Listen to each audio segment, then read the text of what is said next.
कि जब हम देखते हैं कि कलेक्शंस क्या होते हैं पॉकेट बेस में, तो अगर आपने पहले किसी डाटाबेस के साथ वर्क किया है, मिसाल के तौर पे MySQL के साथ, तो उसके अंदर होते हैं टेबल्स। तो यहाँ पर समझ लें कि कलेक्शंस हमारे टेबल्स हैं, और इसके अंदर जो आपको सामने यहाँ पे नजर आ रहा है यूजर्स का by default he ID, email और विजिबिलिटी, ये सारे कॉलम्स हैं इसके। फिर इसके अंदर जो हम न्यू रिकॉर्ड ऐड करेंगे, ये समझ लें कि इसके अंदर हम डाटा एंटर कर रहे हैं। तो यहाँ पे अगर आप क्लिक करेंगे न्यू कलेक्शन के ऊपर, तो आप यहाँ पे आके इसको क्रिएट कर सकते हैं। मिसाल के तौर पे मैंने ब्लॉग बनाना है, तो मैं यहाँ पे दे सकता हूँ पोस्ट, ठीक है, इसका नाम या ब्लॉग्स रखना चाहिए, जो भी मर्जी रखना चाहिए रख सकते हैं, आपके कलेक्शन का यानी कि आपके टेबल का नेम होगा। फिर यहाँ पे आप देख सकते हैं कि बेस कलेक्शन होगा, व्यू कलेक्शन होगा और ऑथ कलेक्शन होगा। ऑथ का मतलब है कि अगर आप कोई डिफरेंट किस्म के यूजर रखना चाहते हैं, जो ये आपको सामने जैसे नजर आ रहा है, ये वाले ऑथेंटिकेटेड यूजर हैं जो कि सुपर एडमिन नहीं होंगे, यानी कि नॉर्मल यूजर्स हैं। जैसे मिसाल के तौर पे आपके पास फेसबुक है, फेसबुक पे एडमिन लेवल होगा, लेकिन हम जैसे सिंपल यूज करते हैं तो हमारे यूज लेके यूजर्स वाले कलेक्शन के अंदर हमारे डाटा होगा। वैसे सिंपली समझाने के लिए मैंने आपको बताया, हो सकता है डिफरेंट हो उनकी अप्रोच, ठीक है।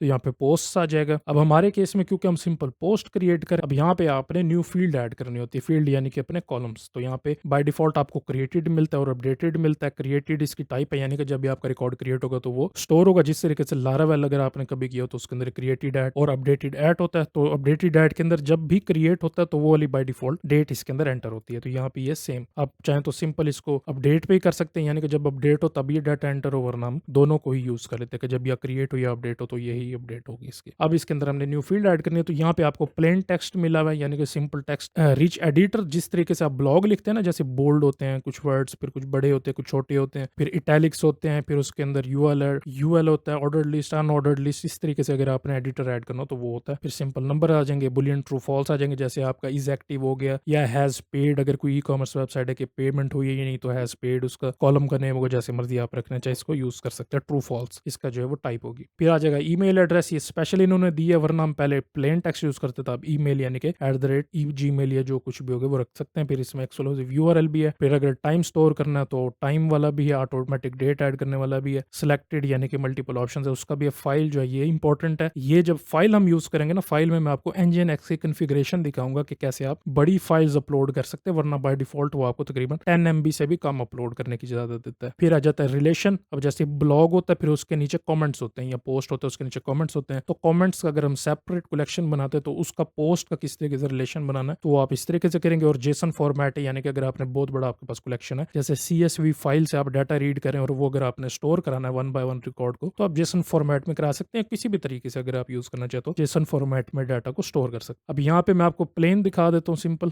तो यहाँ पे मिसाल मैं दे देता हूँ टाइटल, और फिर एक और हम ऐड कर देते हैं, यहाँ पे मैं इसको दे देता हूँ रिच टेक्स्ट। तो यहाँ पे हम कर देते हैं बॉडी, यानी कि हमारा टाइटल होगा और पोस्ट की बॉडी होगी। फिर यहाँ पे आप इसको एक्सपैंड कर सकते हैं इसकी सेटिंग में, यानी कि मिनिमम लेंथ कितनी होगी, मिनिमम 6 वर्ड दे सकते हैं, मैक्सिमम 1200 वर्ड्स दे सकते हैं, या हमारे केस में अगर लोगों को ज्यादा मतलब प्रॉब्लम है तो 255 जो कि स्ट्रिंग की होती है MySQL में, तो वो आप दे सकते हैं। इसके अलावा पैटर्न मैचिंग ऐड कर सकते हैं, या इसके अलावा ऑटो जनरेट पैटर्न्स भी ऐड कर सकते हैं। अब नॉट एम्प्टी का मतलब है कि ये हमेशा रिक्वायर्ड होगी। अगर आप हिडन एनेबल कर देते तो ये यहाँ पर ना सामने आपको नजर नहीं आएगी, छुपी हुई होगी, और ये API के अंदर भी नहीं आएगा, शो नहीं होगा। तो इसके अलावा यहाँ पे प्रेजेंटेबल है, यहाँ पे आप पढ़ सकते हैं इसके बारे में कि field should be preferred in super user UI related listing. तो ये यहाँ पे प्रेजेंटेबल यानी कि सुपर यूजर को ही ये व्यू होगी, ठीक है। अगर आपने इसको रिमूव करना तो यहाँ पे क्लिक करके रिमूव या डुप्लीकेट भी इसको कर सकते, ठीक है, कि ये सेटिंग होगी। फिर हम जाते दूसरी बॉडी पे, इसको भी हम यहाँ पे नॉन एम्प्टी कर देते, ठीक है। बाकी अगर आप चाहें तो और भी फील्ड इसके अंदर ऐड कर सकते हैं, उनकी रिक्वायरमेंट और उनकी सेटिंग भी आपको मिल जाएगी। बिल्कुल सिंपल है, कोई इसमें डिफिकल्ट नहीं है। बस ये है कि फाइल का यहाँ मैं ऐड कर देता हूँ। यहाँ पे इसको मैं इमेज दिखाता हूँ आपको। यहाँ पे दिया हुआ सिंगल फाइल और मल्टीपल फाइल, ये आप एंटर कर सकते हैं इसके साथ। और यहाँ पे आप फिर इसको थंबनेल के तौर पे भी ऐड कर सकते हैं, यानी कि अगर आप आगे थंबनेल या कुछ इस तरीके से लिखेंगे तो एक छोटी सी इमेज नजर आएगी, वरना अगर आप डायरेक्ट URL को विजिट करेंगे तो आपको बड़ी सारी इमेज जो इसकी कंप्लीट फॉर्मेट है वो नजर आएगी। मिसाल के तौर पे आपने 4K में इमेज दी है और आपने छोटा उसको 50 by 50 पिक्सल करके चेक करना, तो आप यहाँ से साइज के थ्रू कर सकेंगे। अगर आपने फुल साइज देखना तो आप थंबनेल के यहाँ पे थंब साइज के बगैर इसको चेक कर सकेंगे। और यहाँ पे इसकी जो है वो लिमिट बाय डिफॉल्ट 5 MB की है, तो ये आप यहाँ पे नंबर ऑफ बाइट्स में आपने देना होता है। तो बाइट्स आप यहाँ पे जितने लिखेंगे तो उतना साइज इसका बढ़ जाएगा। नॉन एम्प्टी सेम है, हिडन भी सेम है और प्रेजेंटेबल भी सेम है। यहाँ पे फिलहाल नॉन एम्प्टी को यहाँ पे एनेबल कर देते हैं और इसको क्रिएट कर देते हैं। यहाँ पे देख सकते हैं कि हमारा यहाँ पे पोस्ट का कलेक्शन क्रिएट हो चुका है। अच्छा, यहाँ पे कुछ चीजें इसकी सेटिंग के अंदर जाके आपको मिलेंगी, वो होंगे API रूल्स। जो API रूल्स होते हैं ये डिटरमिन करते हैं कब आप इसको यूज कर सकते हैं कलेक्शन को, यानी कि इसके अंदर आपने अगर सर्च लगाना हो या सारा डाटा करना हो फैच, तो ये बाय डिफॉल्ट सारे डिसेबल होते हैं, यानी कि सिर्फ सुपर एडमिन ही इनको चेंज कर सकते हैं। यानी कि आप इस डैशबोर्ड से ही आके कर सकेंगे, या अगर आपने सिस्टम में लॉगिन किया हुआ है